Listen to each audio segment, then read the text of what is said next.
జిల్లాలో విజ్ఞాన నికేతన్ స్కూల్లో మా పాప 2వ తరగతి చదువుతుంది. ఆ పాపను బాగా తీవ్రంగా కొట్టారు సార్. దీని గురించి ఇక్కడ 2-3 సార్లు ఇట్లే కొట్టింది సార్. కొడితే నేను ప్రిన్సిపల్ భగత్ శ్రీనివాస్ కంప్లైంట్ చేసినాను.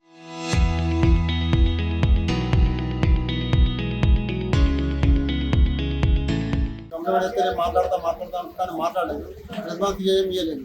తర్వాత మళ్ళీ మూడోసారి ఇట్లా జరిగింది సార్. నేను హాస్పిటల్ తీసుకెళ్ళి పోలీసులు కంప్లైంట్ చేసినాం. ఈ గవర్నమెంట్ ఆఫీసర్లు ఎవరైనా తనిఖీ చేస్తున్నారు సార్ ప్రైవేట్ స్కూళ్ళ మీద. వీళ్ళు పట్టించుకుంటారు. వీళ్ళు ఇష్టాసారంగా వీళ్ళు ఎట్లా చేస్తే అట్లా నడుస్తుంటారు. ఫీజులైనా కానీ ఏదైనా కానీ వీళ్ళు కొట్టడం అనేది బాగా విపరీతంగా. ఇవాళ మా అమ్మాయికి అసలు ఇంకో అమ్మాయికి కూడా ఇలాగే కొట్టారు సార్. కొడితే కూడా ఎవరు పట్టించుకోలేదు. నేను బొల్లం శ్రీనివాస్ ఫోన్ చేసిన. ఫోన్ చేస్తే నేను లేను అనుకున్నాను. ఈ ఫిల్మ్ సార్ ఫోటోలు కూడా తీసిన, వీడియో తీసి ఆయన పెట్టినా సార్. పెట్టినా కానీ ఆయన పట్టించుకుంటాడు. నా పేరు రజిత, ప్రిన్సిపల్ పేరు బొల్లం శ్రీనివాస్. వీళ్ళు ఎవరు దీని గురించి రెస్పాన్స్ అవుతలేదు సార్. మళ్ళీ ఫోన్ చేసి మీరు కంప్లైంట్ చేయొద్దు, చేయొద్దు అని నన్ను బెదిరిస్తుంది సార్. వేరే ఫోన్ నెంబర్ వచ్చింది, ఎవరి పేరు చెప్పలేదు, నంబర్ కూడా ఉంది. మీరు కంప్లైంట్ చేయొద్దని చెప్పి మాట్లాడుతుంది సార్. దీని గురించి పెద్ద అందరూ అడ్డుకోలేదు. కంప్లైంట్ చేసిన దీని గురించి గవర్నమెంట్ ఆఫీసర్లు కూడా ఆ స్కూళ్ళ మీద తనిఖీ చేయాలి. ప్రైవేట్ స్కూళ్ళ గురించి పట్టించుకోవాలి. అంటే దీన్ని చాలా ఇష్టపూర్వకంగా చేస్తుంది సార్. రైటింగ్ మంచిగా రాలేదని, నీట్గా రాలేదని కొట్టింది సార్.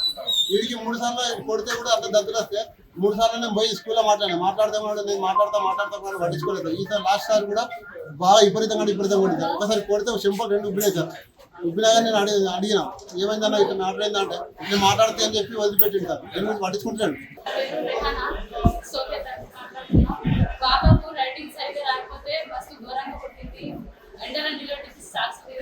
ఇంతకుముందు కూడా 2-3 సార్లు కొట్టింది.